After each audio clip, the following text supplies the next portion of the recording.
Hola.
un montón de anos subindo, desde fai 20-25 anos subiu todo moito. E nadie vai discutir eso. Ahora, discutir, pensar en que subíndolle a cuota, a entrada, duplicando a entrada, que vamos resolver o problema deficitario da piscina, cando ademais os servicios públicos teñen marxen para ser deficitarios. Unha cousa é datar as tarifas, a realidade económica, outra moi distinta a facer a subida brusca de golpes e medidas compensatorias.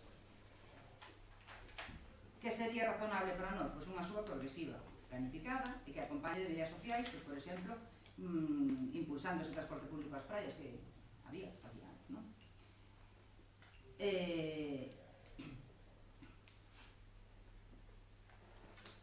Ademais, hai algo de fondo que nos preocupa especialmente. Agora son as tarifas da piscina. Virá logo un incremento no prezo das actividades deportivas e culturais? Ou dos campamentos de verán e Nadal? Porque isto ten que ver con conciliación, e xa non é se podo pagar ou non podo pagar, porque se non podo pagar a piscina, pois ao mellor non levo o neno, pero se non podo pagar o campamento de verano, ao mellor non podo ir a traballar. Por iso, desde o Grupo Socialista, decimos con claridade, non compartimos esta subida, non é que non compartamos a subida, non compartimos esta subida. Defendemos unha revisión progresiva das tarifas, exiximos que teñan en conta as condicións reais da veciñanza. Sí que, como sempre, intento atopar sempre algún punto positivo e parecenos ben o mantemento dos abonos de tempada que empregan as persoas que usan a cotío, a ampliación da idade dos fillos hasta os 25 anos, xa que pouco menores desta edad son independentes económicamente, ademais o baremo que utiliza tamén a Agencia Tributaria. Recoñecer tamén o cambio na linguaxe reemplazando minusvalía por discapacidade, pero lle quedoulles sin revisar linguas inclusivas.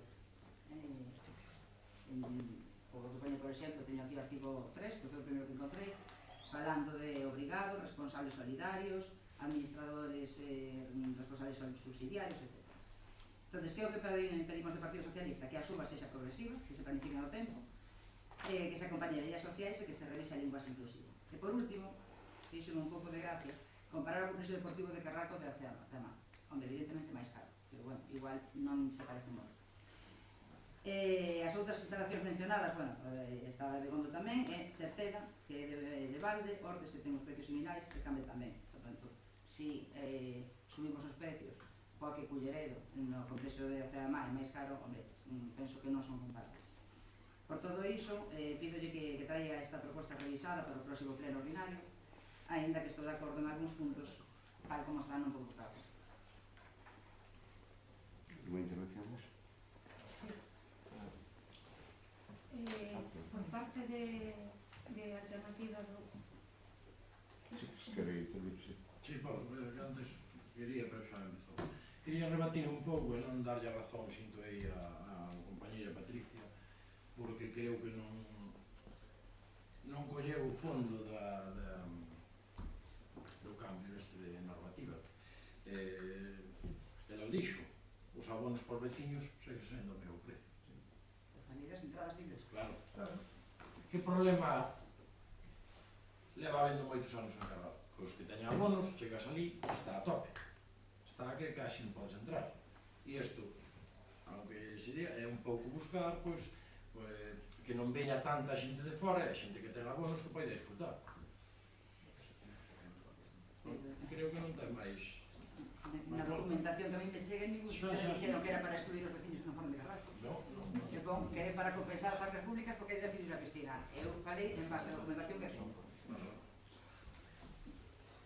Alguna intervención máis? Sí. Bueno, eu acabo de dar alucinada cas palabras aquí do señor Bello. Suben o precio para que non veña xente de fora. Estamos locos. A ver, vostede ten un servicio público aberto e pode vir quen queira. Que vostede o diga, polo menos se o fan non o diga. Ainda que sea así, polo menos non o diga. E sorpréndeme que fale vostede como se fora vostede que negociou os precios, sinceramente. Pero bueno, xa sabemos que o negociou. Con referencia á actualización das tarifas por parte da alternativa dos veciños, queremos facer mención a que presentan aquí un informe de intervención e tesorería onde argumentan a necesidade de subir os precios na entrada á piscina durante o período estival, así como eliminar da ordenanza taxas que agora non teñen sentido. Nós, na alternativa, non imos entrar en se é correcto ou non ese precio, porque de feito os informes da propia intervención e tesorería indican que ni siquiera son suficientes para paliar o déficit. De feito, ano pasado, cando se subiron o tema dos campamentos, foi justificado porque intervención non requeriu e máis tesorería que se aumentara. En este caso entendo que ese informe vai no mesmo sentido. Entón, dentro do grupo de alternativa non imos a meter en si é suficiente ou non, ou se é moito ou pouco, 2 euros ou 3. O que sí que vamos a comentar de alternativa é que o ano pasado, a finales do mes de agosto, principios de setembro, tivemos unha conversación co técnico de deportes. Unha conversa por un tema que non ven ao caso, en donde nos dixo que no ano 2026 iba a ser necesario subir a tarifa da entrada ás piscinas e que entón que habría que revisarlo. Despois pasou o que todo o mundo sabe no mes de setembro e tendo en conta que considero que o técnico de deportes leva moitos anos traballando aquí e creo que é un gran profesional, estou convencido ao 100% de que lles transmitiu hai meses a necesidade de facer este cambio e de actualizar as tarifas. Entón, o que non nos parece normal é que se traia un pleno extraordinario o 18 de maio e de sobra es coñecido por vostedes a necesidade de actualizarlo. Por que non se fixo no mes de marzo? Porque agora a piscina abre o 22 de junio, máis ou menos. 22, 23 de junio, unha vez que acaba o colegio, cando acaba. Estamos a 18 de maio. Tendo en conta que seguirá abrindo máis ou menos por esas fechas para darlle servicio a todos os veciños, e tendo en conta que se leva o pleno 18 de maio, que hai que publicarlo no boletín oficial da provincia, que vai estar exposto 30 días hábiles, polo que cando a piscina comece a funcionar non estarán actualizadas as tarifas. Entón, por que non se presentou con tempo suficiente para cando se empezase a campaña da piscina ter actualizadas as tarifas? E se tanto van a tardar, ao mellor 15 días máis, 15 días menos, por que non esperaron ao pleno de finales de mes e, resolvendo as alegacións con tempo e solucionando este problema, aforraríamos os 2.000 euros do pleno extraordinario de hidróxeno e se malgastarían. Entón, non sei a que ven facer este pleno con cousas que podrían haber estado solucionadas. A verdade é que tampouco sabemos a que dedican o tempo, porque presentan agora estas bases da actualización das tarifas cando todas as bases que quedaron feitas ao largo do ano non tuveron nin que molestarse en cambiálas, nin en facelas, copialas exactamente como deixamos feitos de alternativa dos veciños, traballábamos moi mal, pois copian todo o que facíamos. Tapea Carral, alternativa dos veciños, decoración de Navidad, feito por alternativa as bases, campaña do comercio, feito por alternativa, ao dos nenos en Reis, feito por alternativa que ni siquiera usaron porque se saltaron a la torera as normas, Entroido, feito por alternativa, axudas material escolar, feito por alternativa, subvencións ás asociacións, feitas por alternativa, as actividades de madrugadores do verán, do Concilia, pliegos sacados por alternativa, pliegos do campamento de verán, visitan, copia e pega do que se fixo ano pasado. Entón, non entendo a que se dedican para traer unha ordenanza fora de tempo cando tuveron tempo e tempo suficiente para facelo, pero bueno, entendo que lles gusta copiar, agora nos copian todo o que facemos en redes sociales, somos ideales. Xa que fan un extraordinario, por que non meten temas importantes? Por exemplo, as ordenanzas de servicios sociales podían haber vido a este pleno, porque xa lles dixemos que estaban feitas desde hai tempo e ademais, que tamén o pedín por escrito, houve unha inspección o día 27 de marzo, en donde tamén está pedido por escrito, que quero copia desa acta, que tampouco se me fixo chegar ni se me entregou, poderían as haber traído, porque é obligatorio por lei, así o exixía a inspección. Por que non meteron o regulamento do Consello Escolar Municipal? Porque para 4 follas que son, levan vostedes 6 meses para facelo. Es máis, cando non lo fixeron chegar, non había nin por onde collelo. E, por certo, aproveitando a situación, quero comentar algo que dixo a señora Cristina no pleno anterior, e como me gusta ter todo documentado, e non vou a consentir que se minta ni que se diga algo que non é certo, e sempre trae todo documentado, o día 4 de marzo, dende o Concello, a técnica de Educación, enviounos as alegacións, o borrador, perdón, do Concello Municipal. A señora Cristina, no pleno anterior, dixo que había recibido as alegacións da señora Patricia, pero que Alternativa ni se molestara en contestar. Miren, o correo recibímoslo por parte da técnica e, por registro, o día 14 de marzo, a Alternativa dos Veciños presentou todas as cousas que vostedes fixeron mal. Entonces, non mintan, non mintan. O dito, que non entendemos para que traen a un pleno unha ordenanza que podía estar aprobada ou senón esperar a finales de mes e facelo no pleno ordinario. Ben, moito lle molesta que fagamos premios. Eu pensando que era ao revés para darlle participación á oposición e para que poida expresarse aquí, e resulta que non lles gusta que fagamos premios. Non o entendo, de verdade que non entendo. Mire, creo que foi moi sutil a hora de fazer o planteamiento do señor Vello, non? Que pasa na piscina, ou que pasou o verán pasado?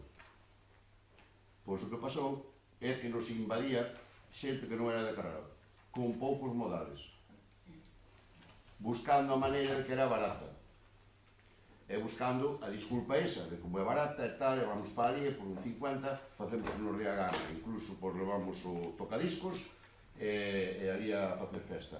E claro, como non hai reservado o derecho de admisión, pois o que procuramos é que, indan que non é, como ben dicía a señora Blanco, non é unha necesidade básica, non?